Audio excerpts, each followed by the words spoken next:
जिस टाइम पे इंसान अपने हर काम के लिए रोबोट्स का यूज करने लगे हैं। लेकिन ये लड़का किस तरीके से एक रोबोट का दोस्त बन जाता है और किस तरीके से अपने दोस्ती के खातिर सारे हदों को पार कर देता है। मूवी की शुरुआत में हमें एक सुंदर सा शहर दिखाया जाता है जहाँ का हर काम रोबोट्स के द्वारा किया जाता है। तभी हमें अपना मेन कैरेक्टर कैन को दिखाया जाता है जो कि VR ग्लासेस का यूज करके गेम खेल रहा होता है। तभी उसके सामने दो एनिमी आ जाता है और वो समझ नहीं पाता है कि किसे पहले मारना चाहिए। तभी वहाँ पर उसकी वाइफ इमी आ जाती है जो कि वकील का काम करती है और इमी को देख कैन बहुत ही डर जाता है। तभी इमी कहती है हमारे यार्ड में एक रोबोट घुस गया है और तुम्हें उसे जाके निकालना चाहिए। लेकिन कैन उसकी बातों में ध्यान न देकर टीवी देखने लग जाता है। टीवी में ऑटोबिट कंपनी के सेफ रोबोट को दिखाया जाता है जो कि किसी भी खाने को मिनटों में बना सकता है। इमी कहती है अगर हमारे पास भी एक ऐसा रोबोट होता तो कितना बढ़िया होता और तुम प्लीज जाके उस रोबोट को भगा के आओ। कैन यहाँ पर रोबोट को भगाने आता है और देखता है कि वो रोबोट दो घोड़ों को घूर रहा है और तभी कैन की आवाज सुन के वो नीचे गिर जाता है। कैन कहता है कि तुम्हारा नाम क्या है, लेकिन टैंक बिना कुछ कहे उसके हाथ को पकड़ लेता है और कहता है कि उसका नाम टैंक है और तुम कितने गंदे लग रहे हो। जिसे सुन के कैन अपने कपड़ों को ठीक कर लेता है। कैन उसे एक कबाड़ी वाले के पास लेकर जाता है और वहाँ पर वो देखता है कि ये ऑटोबिट कंपनी का रोबोट है। तभी कबाड़ी वाला कहता है कि मैं इस रोबोट को तोड़ के इसके पार्ट्स को बेच सकता हूँ और इसे सुन के दोनों एक दूसरे की तरफ देखने लगते हैं और कैन वहाँ से चला जाता है। अब दुकानदार जब दूसरी तरफ घूम के आता है तो वो देखता है कि यहाँ पर से टैंक गायब हो गया है। असल में ये रोबोट कैन का पीछा कर रहा होता है लेकिन कैन इस रोबोट को देख नहीं पाता है। तभी रास्ते में उसकी मुलाकात अपने बहन से हो जाती है और वो पूछती है कि कल तुम्हारा इंटरव्यू कैसे गया है। लेकिन कैन उसकी बातों को अनसुना करके वहाँ से चला जाता है और दूसरी तरफ ये रोबोट कैन का पीछा करते हुए इसके घर तक पहुँच जाता है। तभी उनके घर में हकोतो मेडिकल सेंटर का कॉल आता है जिसे इमी उठाती है। जब कैन घर में आता है इमी उससे पूछती है कि कल तुम हकोतो मेडिकल सेंटर में क्यों नहीं गए थे और तुम लाइफ में डॉक्टर बनना भी चाहते हो या नहीं। दूसरी तरफ कैन इनके घर में सारे पिक्चर्स को स्कैन करने लगता है और उसे एक टिश्यू पेपर देखने को मिलता है जिसके साथ वो खेलने लग जाता है। तभी कैन इसे देख लेता है और इमी से छुपाने लगता है। लेकिन टैंक का आवाज सुन के वो सब कुछ समझ जाती है और कहती है कि ये रोबोट अभी तक यहाँ पर क्या कर रहा है, जिसका कैन कोई जवाब नहीं दे पाता है। अब इमी एक क्लॉक का टाइमर ठीक करने लगती है लेकिन ये दोनों पीछे मजाक मस्ती कर रहे होते हैं जिससे गुस्सा होके इमी उस क्लॉक को तोड़ देती है। अब कैन बहुत ही नाराज हो जाता है क्योंकि ये क्लॉक उसके पापा की आखिरी निशानी थी। अब इमी इन दोनों की कोई भी बात नहीं सुनती है और दोनों को घर से बाहर निकाल देती है और कहती है कि मेरे घर में कभी भी वापस मत आना। अब कैन बस स्टैंड में सोचने लगता है कि घर तो मेरा है तो मुझे उसको घर से बाहर निकालना चाहिए था। तभी कैन नोटिस करता है कि टैंक के अंदर से लिक्विड निकल रहा है और वहाँ पर वो एक कपड़ा लगा देता है और तभी वो ऑटोबिट कंपनी के लोगों को देखकर उसे स्कैन कर लेता है। वहाँ पर उसे पता चलता है कि आप एक पुराने रोबोट को अगर लेकर जाते हो तो आपको उसके बदले में एक नया रोबोट फ्री में मिल जाएगा और इसे पढ़ के कैन इमी को सरप्राइज देने का सोचता है। अब वो दोनों एयरपोर्ट में पहुँच जाते हैं जहाँ पर कई सारे एडवांस रोबोट अवेलेबल होते हैं। लेकिन सब लोग टैंक को घूरने लगते हैं क्योंकि उन्होंने कभी भी इतना पुराना रोबोट नहीं देखा था। अब वो दोनों प्लेन से जाने लगते हैं जहाँ पर टैंक टीवी से नए नए वर्ड्स को सीख रहा था। अब ये सब देख के कैन वहाँ पर सोने की कोशिश करता है लेकिन एक बच्चा उनकी तरफ पॉपकॉर्न फेंक के उन्हें परेशान करने लगता है और कैन कहता है कि कितना बेकार का लड़का है, जिसे टैंक रिकॉर्ड कर लेता है और उसे प्ले करने लगता है जिस वजह से सब लोग वहाँ पर परेशान हो जाते हैं। अब कैन उसे चुप करने को कहता है तो बहुत ही गुस्सा हो जाता है। अब वो दोनों फुकुओका पहुँच जाते हैं लेकिन इस टाइम पे ये स्टोर बंद होता है। अब टैंक को यहाँ पर एक 100 का कॉइन मिल जाता है और वो इसे ट्रेजर समझने लगता है जैसा उसने टेलीविजन में देखा था। अब वो दोनों होटल में पहुँच जाते हैं और वहाँ पर कैन इमी का प्रोफाइल देख के सोचता है कि इमी कितनी ज्यादा टैलेंटेड है और वो किसी भी काम का नहीं है और अपने एक पास्ट के ऑपरेशन के बारे में सोचने लगता है। तभी उसे एक आवाज सुनाई देता है और उसे पता चलता है कि टैंक ने उसके कॉफी कप को तोड़ दिया है और अब सोने का नाटक कर रहा है। लेकिन कैन इससे नाराज होके वहाँ से चला जाता है। अगले दिन वो दोनों ऑटोबिट कंपनी में चले जाते हैं जहाँ पर कई सारे मॉडर्न रोबोट्स होते हैं और उन्हें देख टैंक उनकी तरफ भागने लगता है। दूसरी तरफ कैन को ये बताया जाता है कि इस रोबोट को रिप्लेस नहीं किया जा सकता है। यहाँ पर एक टीचर अपने स्टूडेंट्स को रोबोट्स के पास्ट के बारे में समझा रहे होते हैं। तभी सारे बच्चे टैंक का पिक्चर लेने लगते हैं क्योंकि वो बहुत ही क्यूट रोबोट होता है। तभी टीचर कहते हैं कि क्या ये तुम्हारा रोबोट है और हाँ कहने पर उसे अपने रूम में लेकर जाते हैं। वहाँ पर चेक करके उन्हें पता चलता है कि इसका फ्यूल टैंक टूट चुका है और टीचर उसे टेम्पोरेरी ठीक भी कर देते हैं। अब टैंक फिर से सारी चीजों को स्कैन करने लगता है और बाहर बर्ड को देख के उसके साथ खेलने लगता है। टीचर कहते हैं कि तुम्हारा रोबोट बहुत ही ज्यादा यूनिक है क्योंकि इसके अंदर क्यूरियोसिटी है और हमारे एआई भी ये काम अभी तक नहीं कर सकते हैं। तभी हमें पता चलता है कि कैन की आंखों से कोई और इन पे नजर रख रहा है। अब टीचर अपने ग्रुप में टैंक के बारे में मैसेज कर देते हैं और वहाँ पर डॉक्टर डॉक्टर रिन कहती है कि वो इसे ठीक कर सकती है। लेकिन यहाँ पर प्रॉब्लम यह आता है कि डॉक्टर रिन चाइना के एक म्यूजियम में काम करती है और उन्हें टैंक को ठीक करने के लिए वहाँ पर जाना पड़ेगा और नहीं जाने पर टैंक डेड भी हो सकता है। अब वो दोनों वहाँ पर से परेशान होकर निकल जाते हैं और सामने उन्हें एक मेला देखने को मिलता है। अब इसे देख टैंक बहुत ही एक्साइटेड हो जाता है और वहाँ पर कई सारी चीजों को स्कैन करने लगता है जो कि उसने कभी भी पहले नहीं देखा था। तभी उसे याद आता है कि पिछली रात को उसने कैन के कॉफी कप को तोड़ दिया था, जिस वजह से वो बहुत ही ज्यादा नाराज हो गया था। तभी कैन को इमी का मैसेज आ जाता है और उसे देख के वो अपने आप को कंट्रोल नहीं कर पाता है और वहाँ पर से चोरी छुपे जाने लगता है। तभी वहाँ पर टैंक भागते हुए कैन के लिए कॉफी लेकर आता है और रात के लिए माफी मांगता है। लेकिन टैंक इतना जल्दी में आता है कि उसका सारा कॉफी रास्ते में ही गिर जाता है। लेकिन कप में थोड़ा सा कॉफी बचा हुआ होता है, जिसे खा के कैन कहता है कि ये तो बहुत ही स्वादिष्ट है और टैंक को ठीक करने के लिए चाइना जाने का प्रॉमिस करता है, जिसे सुन के टैंक बहुत ही ज्यादा खुश हो जाता है। अब वो दोनों अपने प्लान के अनुसार चाइना में पहुँच जाते हैं, जहाँ पर 3D होलोग्राम के मदद से एक शो चल रहा होता है। इसे देख के वो दोनों ही बहुत ही ज्यादा खुश होते हैं। लेकिन टैंक को अपने पास्ट के बारे में कुछ याद आ जाता है, जिस वजह से वो डर जाता है और टैंक के पीछे छुपने लगता है। अब कुछ लोग टीचर से इनके बारे में पूछताछ करने लगते हैं और इनका पीछा करते हुए यहाँ तक पहुँच जाते हैं और ये दोनों टैंक को पकड़ने का एक प्लान बनाने लगते हैं। अब ये दोनों चाइना के सबसे बड़े म्यूजियम में पहुँच जाते हैं और यहाँ पर आते ही इनका मुलाकात सेंसेई से हो जाता है और जिनको नहीं पता अपने से बड़े या फिर सीनियर को सेंसेई कहा जाता है। अब सेंसेई टैंक को देखकर बहुत ही खुश हो जाती है और खुशी से उसे गले लगा लेती है और सेंसेई इतनी ज्यादा एक्साइटेड होती है कि वो उन दोनों के साथ कई जगह पर जाने का प्लान करने लगती है। लेकिन तभी वो दोनों देखते हैं कि टैंक यहाँ से गायब हो गया है और इसलिए वो दोनों उसे ढूंढने लगते हैं। और इधर हम देखते हैं कि टैंक को एक कार दिखाई देता है, जिसका पीछा करते हुए वो यहाँ पर आके फंस जाता है। असल में ये एक ट्रैप होता है जिसको इन दो लोगों ने मिलके बनाया है। इस तरफ कैन और सेंसेई आके देखते हैं कि टैंक को कुछ लोग गाड़ी से ले जा रहे हैं और वो दोनों इसका पीछा करने लगते हैं। तभी सेंसेई अपना ID कार्ड को कैन को देकर उसे कार में फेंकने को कहता है और कैन कार में ID कार्ड को फेंक भी देता है। लेकिन ये कार इनसे बहुत ही दूर चला जाता है। अब सेंसेई कहती है कि मेरे ID कार्ड में GPS लगा हुआ है, जिससे हम उस कार को ट्रैक कर सकते हैं और वो ट्रक इस वक्त मोनोगाटारी में है। तभी सेंसेई कहती है कि वो लोग टैंक को चुरा के जरूर कुछ बड़ा करना चाहते हैं। लेकिन कैन कहता है कि वो लोग उस भंगार को चुरा के क्या ही कर सकते हैं। अब सेंसेई उसे सब कुछ खुलकर समझाने लगती है और कहती है कि हमारे पास जितने भी रोबोट है वो सारे फर्स्ट जनरेशन के हैं, लेकिन कैन दुनिया का सबसे पहला 3rd जनरेशन का रोबोट है। उसके पास एक इंसानों की तरह दिमाग है और वो हमारी तरह सब कुछ फील कर सकता है। तभी सेंसेई को कैन के हाथ में रिंग दिख जाता है, जिसे वो समझ जाता है कि कैन असल में मैरिड है।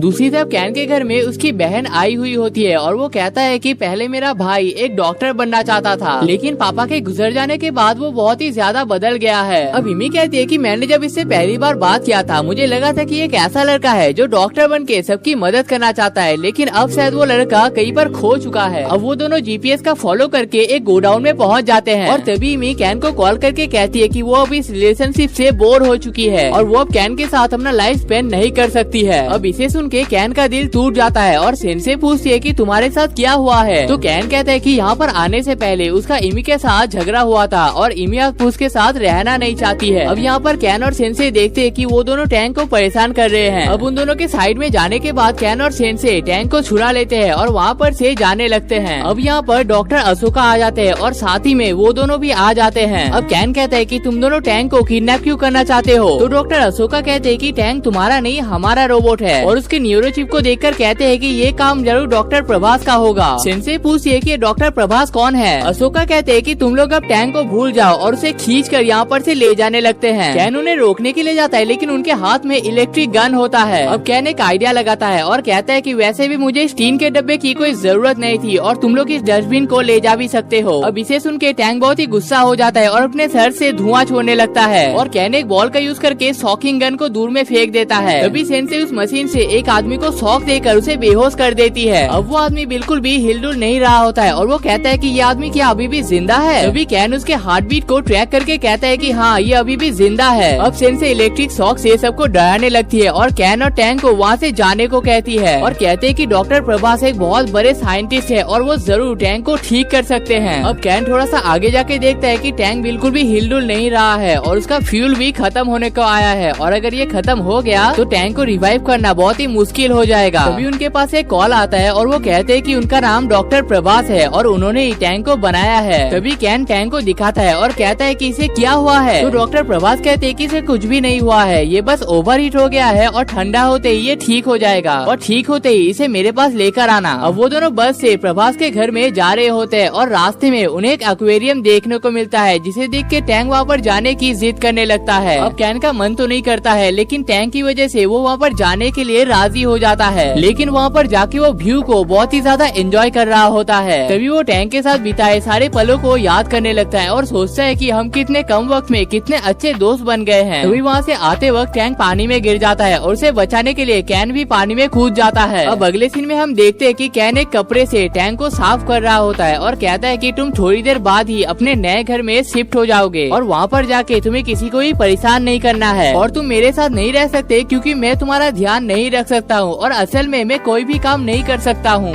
और अब कैन उसे अपना एक स्टोरी सुनाने लगता है। जब कैन एक इंटर्न का काम कर रहा होता है तब उसके पापा का एक ऑपरेशन होने वाला होता है। ऑपरेशन के दौरान उससे सारे नर्सेस पूछ रहे होते हैं कि उन्हें कौन कौन सा स्टेप लेना चाहिए और उन्हें कौन कौन सा दवाई यूज करना चाहिए। लेकिन कैन यहाँ पर इतना घबरा जाता है कि वो कुछ कह ही नहीं पाता है और उसी के सामने उनका पिताजी दम तोड़ देते हैं और इसी वजह से उसका अपने ऊपर से आत्मविश्वास एकदम खत्म हो चुका है और इसी वजह से वो कहीं पर इंटरव्यू देने नहीं जाता है। टैंग उनकी बातों को ध्यान से सुन रहा होता है और कहता है कि तुम चिंता मत करो, मैं हमेशा तुम्हारे साथ रहूंगा। अब हम देखते हैं कि वो दोनों एक दूसरे का हाथ पकड़ के डॉक्टर के घर के पास पहुंच जाते हैं और डॉक्टर गार्डन का काम कर रहे होते हैं। अब वो दोनों डॉक्टर के घर में आते हैं और डॉक्टर उसके फ्यूल टैंक को चेंज कर देते हैं और टैंक कहता है कि अब मुझे शायद यहाँ पर से चले जाना चाहिए। कैन यहाँ पर से जाने लगता है और टैंक उसे रुकने को कहते हैं, लेकिन डॉक्टर टैंक के हाथ को पकड़ लेते हैं। कैन यहाँ पर से जाने लगता है और टैंक उसे बार बार बुलाने लगता है, लेकिन कैन बिना किसी जवाब के वहाँ पर से चले जाता है। तभी उसका मुलाकात डॉक्टर अशोका से हो जाता है और वो कहते हैं कि वो पास में डॉक्टर प्रभास के साथ ही काम करते थे और डॉक्टर प्रभास के बारे में सारे बातों को बताने लगते हैं। डॉक्टर अशोका प्रभास के असिस्टेंट थे और वो दोनों मिलके एक नेक्स्ट लेवल का AI रोबोट बनाना चाहते थे। प्रभास एक ऐसा रोबोट को बनाना चाहता था जो सोल्जर्स की तरह लड़ाई कर सकता है, इसलिए डॉक्टर ने कई सारे रोबोट्स को बनाए थे और उसमें से एक चिप से टैंक का भी था। उस टाइम पे टैंक का नाम जेम्स था, लेकिन फाइट के दौरान वो एक भी बुलेट फायर नहीं कर रहा था। अब इस चीज को देख के प्रभास बहुत ही शॉक हो जाते हैं क्योंकि इस रोबोट के अंदर फीलिंग्स डेवलप हो रहा था। लेकिन तभी जेम्स सारे रोबोट्स को ही मार देता है। अब प्रभास इस चिपसेट के साथ बिजनेस करना चाहता था और इसलिए उसने सारे रिसर्च पेपर्स को जला दिया था। अशोका इस ट्रैप से किसी तरीके से बच गया था और वो बचने के बाद प्रभास और इस रोबोट का खोज कर रहा था। अब इन सब बातों को सुन के टैंक अशोका को छोड़ के प्रभास के घर की तरफ जाने लगता है। अब टैंक को याद आ जाता है कि पिछली बार प्रभास ने उसके चिपसेट को निकाला था और फिर से उसके चिपसेट को निकालने जा रहा है और इसे सोच के वो किसी तरीके से वहाँ से भागने लगता है और भागते हुए एक अंडरग्राउंड बेस में पहुँच जाता है जिसको प्रभास एक लैब की तरह यूज करता है। अब डॉक्टर टैंक को पकड़ने के लिए आ जाते हैं, लेकिन इतने में यहाँ पर कैन भी आ जाता है। अब टैंक उसे देख उसके पास चला जाता है और कहता है कि कैन हमें यहाँ से जल्दी से चले जाना चाहिए, लेकिन प्रभास सारे गेट्स को बंद कर देता है। दूसरी तरफ यहाँ पर अशोका भी आ जाते हैं, लेकिन गेट बंद होने की वजह से वो कुछ कर नहीं पाते हैं। अब डॉक्टर कैन से फाइट करने लगता है और कैन एक रोबोटिक हैंड का यूज करके डॉक्टर को घायल कर देते हैं। अब टैंक भाग के कैन की तरफ आने लगता है, लेकिन उसके ऊपर एक लोहे का शेल्फ गिर जाता है। कैन देखता है कि टैंक का पावर ऑफ हो चुका है, उसका लिक्विड टैंक बुरी तरीके से टूट चुका है और उसका सारा लिक्विड नीचे गिर चुका है। अब कैन अशोका को कॉल करके टैंक को ठीक करने लगता है। कैन देखता है कि टैंक के कई सारे वायर टूट चुका है। उसे ठीक करते वक्त उसे फील होता है कि ये मूवमेंट एकदम उसके पापा के ऑपरेशन की तरह ही है। वो अगर कोई भी गलती करता है तो इससे टैंक डेड भी हो सकता है, लेकिन फिर भी उसे ये रिस्क लेना ही पड़ेगा। कैन अशोका की मदद से टैंक को ठीक तो कर लेता है, लेकिन उसका सारा मेमोरी डिलीट हो चुका है और वो कैन को पहचान नहीं पाता है। इससे कैन को बहुत ही दुख होता है और आज तक उन्होंने जितना भी काम किया है वो सब कुछ टैंक को बताने लगता है। अब हम लोग टैंक के पास से देखते हैं कि टैंक प्रोफेसर के घर से किस तरीके से निकला था। एक दिन टैंक एक ट्रक में बैठ के कैन के शहर में पहुंच जाता है और वहाँ पर एक घोड़ा सप्लाई करने वाले ट्रक में चढ़ जाता है। उस कंपनी का नाम था टोनी गावा, लेकिन उस कार में सिर्फ टैंक बॉडी ठीक से दिख रहा था और अगले दिन कैन जब उससे उसका नाम पूछता है तो वो यही नाम बता देता है और अब टैंक को सब याद आ जाता है और कैन को गले लगा लेता है। अब अगले सीन में हम देखते हैं कि पुलिस डॉक्टर को ले जा रहे होते हैं और टैंक अपने बैग में ढेर सारे फ्यूल को कलेक्ट कर लेता है। तभी अशोका कहते हैं कि टाइम के साथ टैंक और भी ज्यादा स्मार्ट हो जाएगा और इसलिए हर महीने हम उसे ऑब्जर्व करने जाएंगे। हम तो इसे हमारे साथ ले जाना चाहते हैं, लेकिन टैंक वहीं पर रहेगा जहाँ पर वो रहना चाहता है। अब वो दोनों घर में पहुँच जाते हैं, लेकिन दूसरी तरफ इमी घर छोड़ के जा रही होती है, लेकिन टैंक उसका रास्ता रोक देता है और एक रिकॉर्डर प्ले कर देता है। पहले तो गलत रिकॉर्ड प्ले हो जाता है, लेकिन दूसरे रिकॉर्ड में कैन टैंक से कहता है कि मैंने डिसीजन डिसीजन ले लिया है, मैं अच्छे तरीके से इंटरव्यू दूंगा और एक अच्छा डॉक्टर बन के दिखाऊंगा और इमी की भी हर बात मानूंगा। अब कैन कहता है कि पता नहीं मैं कितना कर पाऊंगा, लेकिन तुम अगर मेरा साथ देती हो तो मैं जरूर एक अच्छा डॉक्टर बन पाऊंगा। इन सब बातों को सुनकर इमी बहुत ही इमोशनल हो जाती है और एक बॉटल कैप निकाल के कैन को दे देती है और ये कैप असल में उनकी मुलाकात की पहली निशानी है, जिसे इमी ने आज भी संभाल के रखा है। अब इमी कहती है कि ये सब कुछ तुम्हारी वजह से ही हुआ है, तुम्हारा बहुत बहुत शुक्रिया, जिसे सुन के टैंग नाचने लगता है। तभी टैंग नोटिस करता है कि उसे इमी के अंदर दो दो हार्ट दिखाई दे रहा है और वो कहने लगता है कि इमी के अंदर दो दो हार्ट है। अब इसे सुन के कैन सब कुछ समझ जाता है और बहुत ही ज्यादा इमोशनल हो जाता है और कहता है कि टैंग सच में तुम बहुत ही ज्यादा स्पेशल हो। अब हमें कुछ पिक्चर्स दिखाए जाते हैं जिससे पता चलता है कि कैन अपने इंटरव्यू का तैयारी